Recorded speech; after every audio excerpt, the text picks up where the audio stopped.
सभी बहन भाइयों को प्रणाम। मैं अखिल विश्व गायत्री परिवार से संगीता, और आज हम बात कर रहे हैं गायत्री अमृत है, पारस है, कल्पवृक्ष है।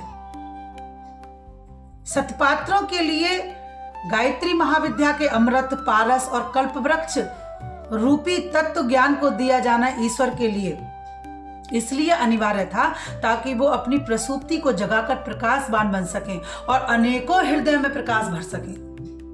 अमृत अर्थात ब्रह्म ज्ञान वेद माता के माध्यम से, पारस अर्थात प्रेम भावना विश्व माता के माध्यम से, कल्पवृक्ष अर्थात तपोबल देवत्व की प्राप्ति देव माता के माध्यम से। ये तीनों ही धाराएं उस एक महाप्रज्ञा के तीन दिव्य प्रभा हैं। अज्ञान, आभा और आसक्ति का निवारण प्रत्यक्ष कामधेनु गायत्री के अवलंबन के द्वारा ही संभव हो सकता है। गायत्री ब्रह्म ज्ञान है। गायत्री को कामधेनु कहते हैं, गायत्री को कल्पवृक्ष कहते हैं, गायत्री को अमृत कहते हैं, गायत्री को पारस कहते हैं। गायत्री ही कामधेनु है, अर्थात उसी का पैपान करके, उसी कामधेनु का पैपान करके स्वर्ग में रहने वाले देवता सोमपान के आनंद को प्राप्त करते हैं, उसका अनुभव करते हैं और सदैव स्वयं के लिए निरोगी, परिपुष्ट और युवा बनाए रखते हैं। गायत्री कल्पवृक्ष है। उस कल्पवृक्ष रूपी गायत्री का आश्रय लेने वाला कभी भी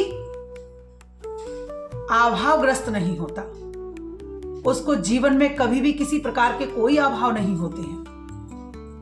गायत्री अमृत है। गायत्री को जो श्रद्धा से भीतर उतार लेता है, गायत्री रूपी अमृत का जो पान कर लेता है, वो अजर अमर हो जाता है।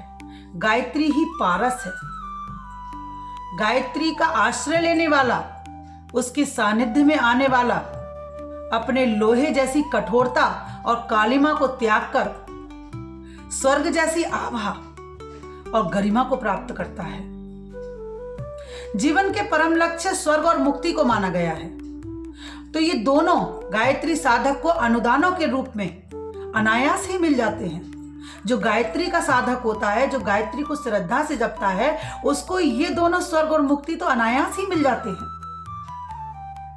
मान्यता है कि जो सच्चे हृदय से गायत्री का आंचल पकड़ लेता है, वो कभी भी निराश नहीं होता, क्योंकि संकट की घड़ी में गायत्री माता तरण तारणी बन जाती हैं और उत्थान के प्रयोजनों में समुचित वरदान भी देती हैं।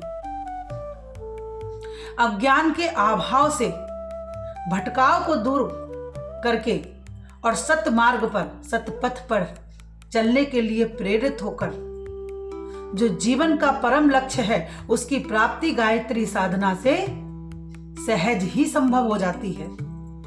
प्रज्ञा व्यक्तिगत जीवन को अनुप्राणित करती है। उसे ऋतंभरा अर्थात श्रेष्ठ में रमण करने वाली भी कह सकते हैं।